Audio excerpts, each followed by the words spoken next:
Hi guys! Come and cook with me with Miss Icy.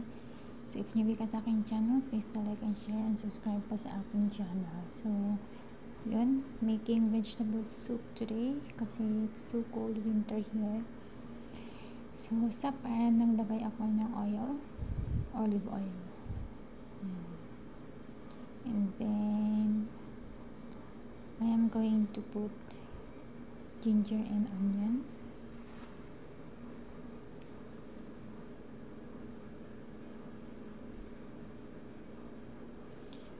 Then just saute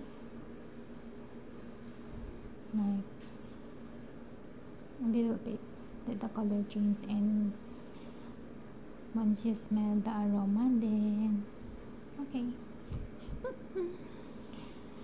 And then the next one,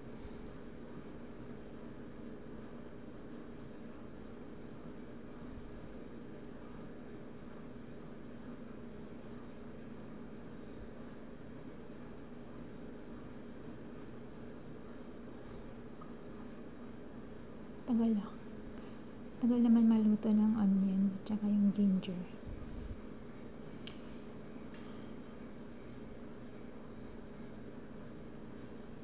So ayan guys, so I think it's ready. So we need to put first the potatoes.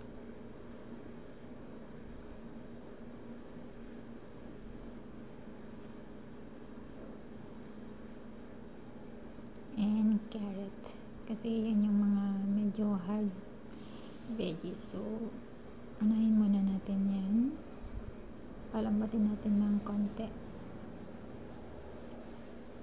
And let's put the tomato kasi yan yung magbibigay ng asin sa ating soup. Ang ginom kasi dito sa KSA. Then I'm going to put green chili. Actually naglagay na ako kanina ng 2 green chili, but hindi naman siya ganun ka-spicy, so dinagdagan ko lang siya ng isa. Then salt and pepper for the taste.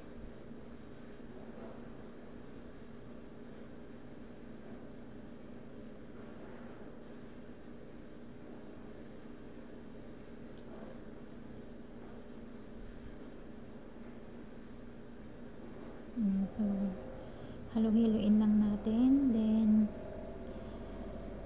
let's close and let's wait for a moment hanggang sa lumambot yung potato and carrot natin. So when yan, I think pwede na.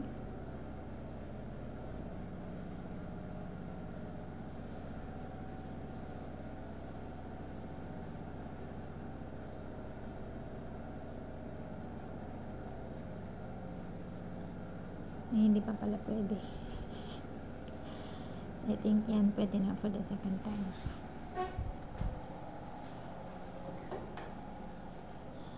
Ano yun, hindi sure sa vlog. So the next one is we are going to put the sweet potatoes.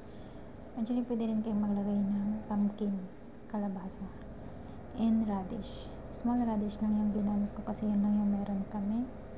Ang dagdag asim din.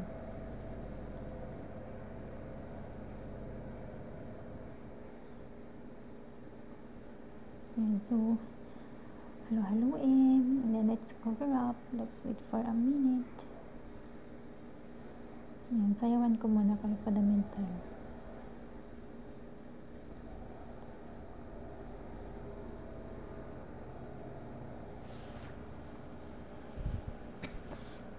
Excuse me. Ayan guys, let's check again kung pwede na. Ayan, sarap. Vegetarian dish kami kasi vegetarian yung nanay natin dito. Actually, it's good for your health as well, vegetarian. Yan, so naglagay ako ng tomato puree.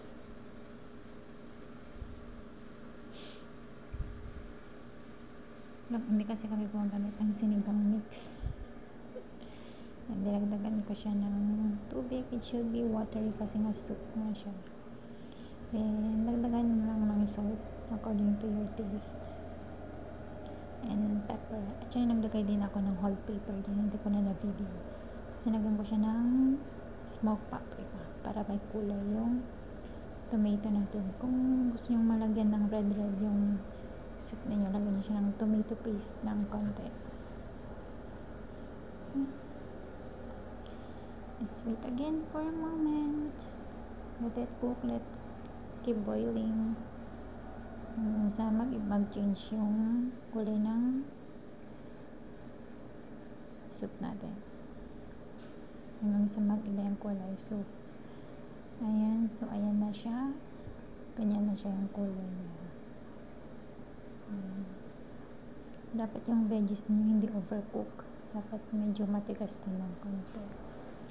So, the next is, lagyan natin yung spinach.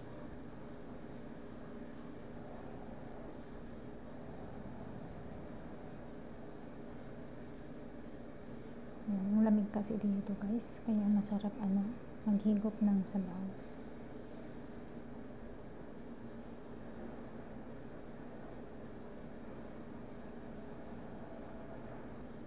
Sarap yan.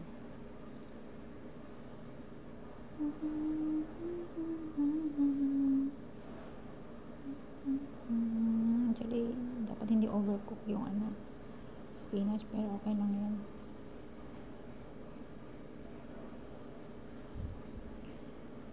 So, in the end din guys, naglagay ako ng zucchini. Tapos, sinitch off ko na yun guys, hindi ko na video. Pero naglagay ako ng zucchini in the end. Maluluto na yun habang mainit yung pan. Hindi mo na kailangang iluto. So, ayan guys. That's it. Thank you for watching and God bless you everybody. And thank you for supporting my channel.